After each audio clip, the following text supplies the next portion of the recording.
Yes, children, next setting है welcome back. Ideal gas और perfect gas. Ideal gas किसे कहते हैं?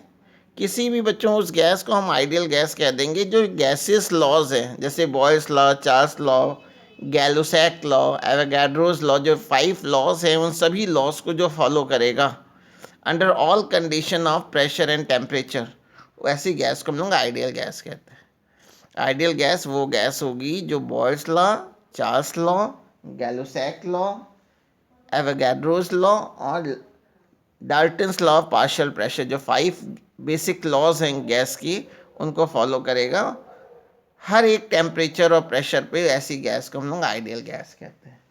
अब आइडियल गैस की कुछ खास प्रॉपर्टीज़ होती हैं. तो इसकी जो फर्स्ट प्रॉपर्टी है, तो ये properties of an ideal gas. इसकी पहली प्रॉपर्टी होती है कि आइडियल गैस के मॉलिक्यूल्स के बीच में कोई अट्रैक्टिव फोर्स नहीं लगता, यानी no intermolecular force, no intermolecular force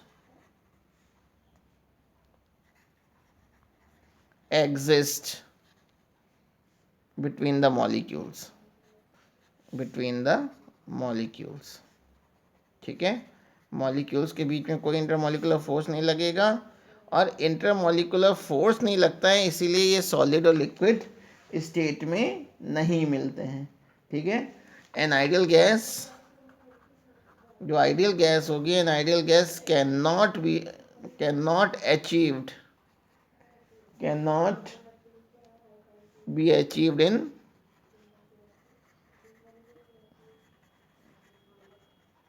in solid और लिक्विड स्टेट.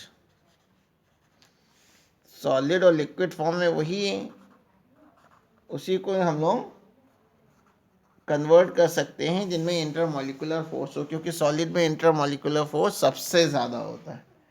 ठीक है, और आइडियल गैस के जो मॉलिक्यूल्स होते हैं उनका साइज इन्फिनिटमली स्मॉल होता है. Size of molecules, bar bar ideal gas लिखने की ज़रूरत नहीं है क्योंकि हेडिंग लिखी हुई है. Size of molecule is are infinitesimally small, इन्फिनिटमली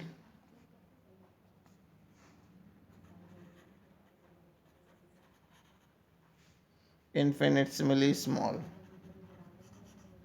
ठीक है, इसलिए इसको जिस भी वेसल में रखे रहते हैं उसमें इनका वॉल्यूम जो होता है, मॉलिक्यूल्स का वॉल्यूम वेसल की वॉल्यूम के कंपैरेटिवली नेग्लिजिबल होता है. Size of molecules are infinitely small.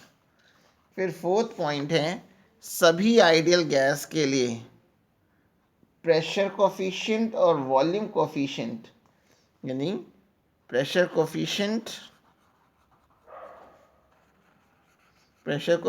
Beta and volume coefficient alpha, इनकी वैल्यू इक्वल सेम होती है. Pressure coefficient and volume coefficient for ideal gas is same. Children, और इसकी जो वैल्यू होती है वो 1/273 पर डिग्री सेल्सियस होती है. और जो आइडियल गैस होते हैं उनकी स्पेसिफिक हीट वो टेम्परेचर पे डिपेंड नहीं करती है, यानी specific heat capacity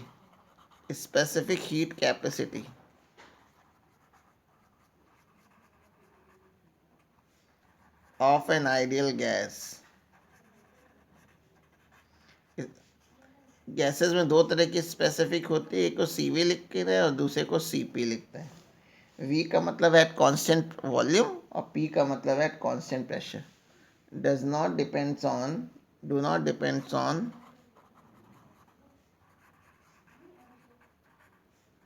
temperature.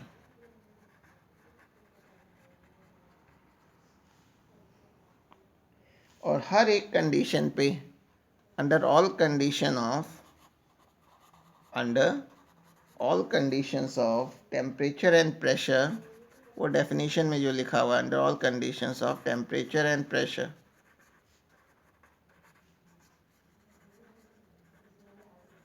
it obey all gases laws. In every respect.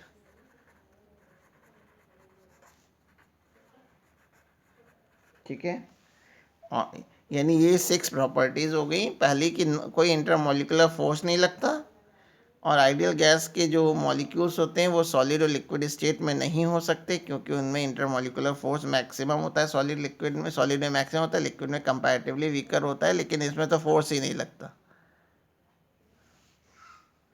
फिर आइडियल गैस के मॉलिक्यूल्स का साइज जो है वो इन्फिनिटेसिमली स्मॉल होता है। कोफिशिएंट ऑफ प्रेशर एक्सपेंशन और coefficient of volume expansion ideal gas के मॉलिक्यूल्स का सेम होता है, और स्पेसिफिक हीट कैपेसिटी टेम्परेचर पे डिपेंड नहीं करती, और हर एक कंडीशन पर ये पांचों गैसेस लॉस को फॉलो करते हैं। देखिए, वैसे तो कोई आइडियल गैस होती नहीं है,